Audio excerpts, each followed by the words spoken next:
So my name is James and I work as a playwright and I write TV and poetry as well. Can we get some pens and paper, please? So the first thing we're going to talk about today is what you might want to write a play about. So we're going to do some writing exercises to help you find some ideas. First question is this: what is their name? How old are they? What do they do with their time? Who do they spend their time with? What do they want to change about the people they spend time with? What do they dislike about them? There's so many ideas then about who and what can go in your play. If it doesn't exist, write it. Write the play you want to see in the world. Write that place only you know.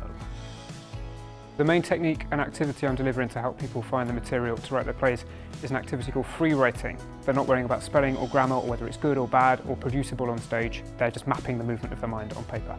I hope that the workshops support young people in writing their plays and giving them the tools and techniques they need to construct a drama that's going to engage and entertain an audience.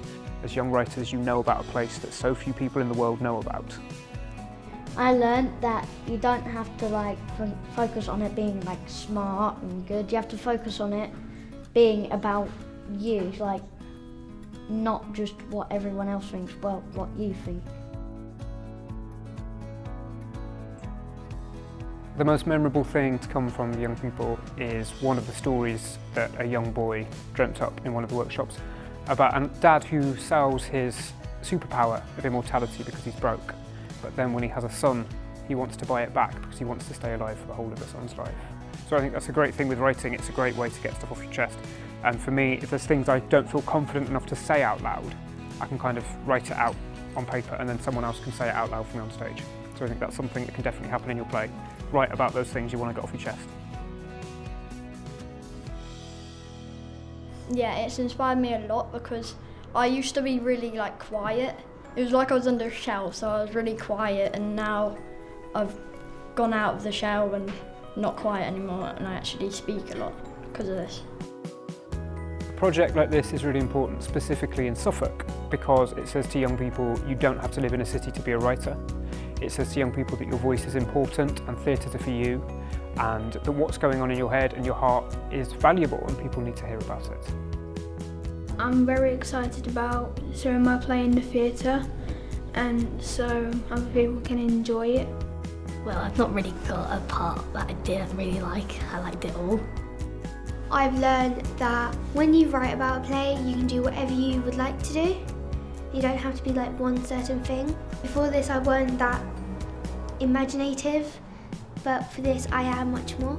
As a writer from young people, I unlearn shame. I think that's the biggest thing. I think when you get older, you're so worried about being good or clever that you get in your own way when you're creating.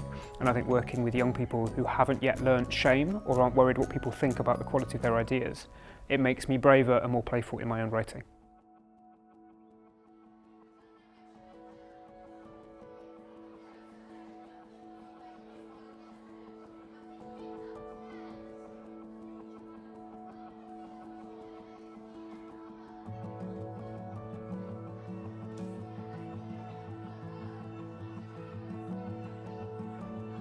Projects like this genuinely have the ability to change children's lives. I think that moment where they realise that they have something to say that's important and that people will listen is a really empowering moment and can set them on a path that might change their entire future.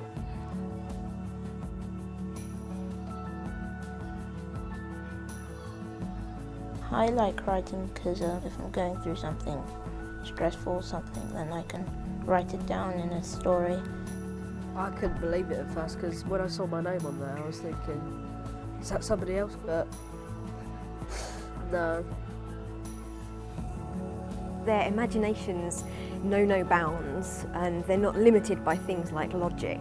So they can set it anywhere and go anywhere and do anything, and they're not thinking about things that will constrict it on stage. So yeah, really exciting. What is this horrible creepy place? Oh, we're inside a pigeon's stomach. Gordon Ramsay looked out of his window, but nobody was outside. Maybe this is a dream. Gordon Ramsay goes home confused. Let's welcome on Tim Fitzham, Abby Hood, Toby Manley and Georgia Richardson. What's important is the truth of it, the fundamental emotional stuff that goes on, and there's some beautiful things in the plays today, and that's really important. That's why it's so important that people write regardless of whatever their age is. Get it on stage, because nobody writes a 10-year-old's feelings better than a 10-year-old. I liked everything about it. Like, it was all that I wanted. What was it like performing a play by a 10-year-old?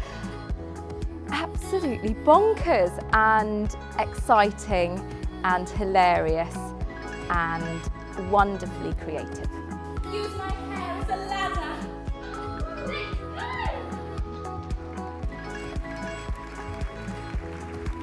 The fact that their creativity is just sort of, uninhibited. They'll say whatever's in their head, they'll write down any of their ideas, and part of that sort of creative process is so important that you don't worry about what works and what doesn't work, and sometimes you think about those things as an adult, but as a child or a younger person, I think it's great that they're just free to do and say whatever they like. Take a seat. When mine got picked, it inspired me to write more. It is 1863 right now. All right. I think particularly with the year of COVID and a year of restrictions and catching up and not being able to be creative, I think this project's been a great opportunity for young people to see their creativity and their work on stage performed by actors and treated with the respect it deserves by industry professionals.